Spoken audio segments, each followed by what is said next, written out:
12 दिन 2 बंदे ने काम लाया माशाल्लाह। हाँ जी काम भी माशाल्लाह सोहना होया, चेक करो। आओ जी लग गया। यह मुंडे ने काम किया जी इत्थे। अस्सलाम वालेकुम जी गाइस, की हाल ठीक ठाक हो? आ बिल्डिंग लाई अहीं 12 दिनों दे विच। ठीक है मुअल्लम चांद सेल आओ जी लेबर मुअल्लम मैम नाल ते मदीर अब्दुल मजीद है। 12 दिनों विच काम लाया ते चेक करो काम दी धुन चाड़ छड़ी है। सही है। हाँ जी भाई तुहाडे की तासरात ने? अहीं आए मुकाया है ਇਹ ਇਹਨਾਂ ਦੇ जनानी नहीं आंदी मैं आई ते बो मकाई अहीं आए ते काम मकाया। बिल्कुल हाँ जी हुण मीटर नहीं लभने। हाँ जी भाईन अज आखिरी हाँ जी तुहाडे की तासरात ने काम मुकाने आ दर्ज करा भरना जी नाल दे के भेजना पे। अच्छा मैं क्या अपनी बिल्डिंग क्लियर है ਤੁਹਾਡੀ चेक कर सकते हो, किते को मोर छोरी है दसो बंद करियो। सही सही है। होर कोई तासरात भाईन की कहना चाहते हो अपने वेखण वालियां नूं? सऊदीया च काम करना कैसा है? मुअल्लम चांद सेल हो गया, लेबर तू मुअल्लम हो गया। ठीक है हाँ जी की स्वाद गया जी साडा वो गड्डी च लग्या रखा।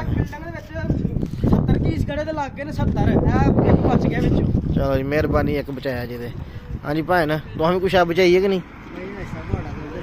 अच्छा चलो फिर ठीक है। और जनाब की कहना चाहते हो फिर वेखण वालियां नूं?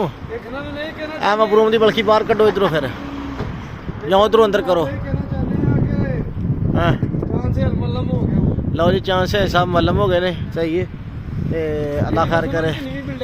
आ चौथी बिल्डिंग ला खड़ी है जी कल्ले हत्थी चांद साहब ने। सही है तो कमेंट करके चेक करो। आ मुंडे ने सारा काम लाया वेखो आ निक्के निक्के पीस जोड़े ने।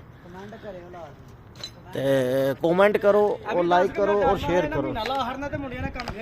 हाँ जी हाँ जी हाँ जी तो आ वेखो माशाल्लाह ढेर कचरे का भी नहीं लाया इत्थे। आ वेंदे हो बे इन्ना ज्यादा ना ढेर पत्थर तोड़ तोड़ के ना मेरा भन्निया यही तो इन्होंने कसब ने। तो माशाल्लाह like comment share video channel like follow जरूर करियो। असी मजीद सऊदीया के काम नहीं इस तरह दी वीडियो बना के इंशाल्लाह तुहानू अपडेट करते रहांगे।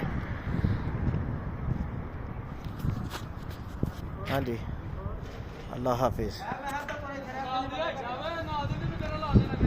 हाँ जी नाल दी भाई मुरम्मत निकली ही उत्ते भी गला ला देंगे। चलो जी ठीक है जी ओके जी रब रखा।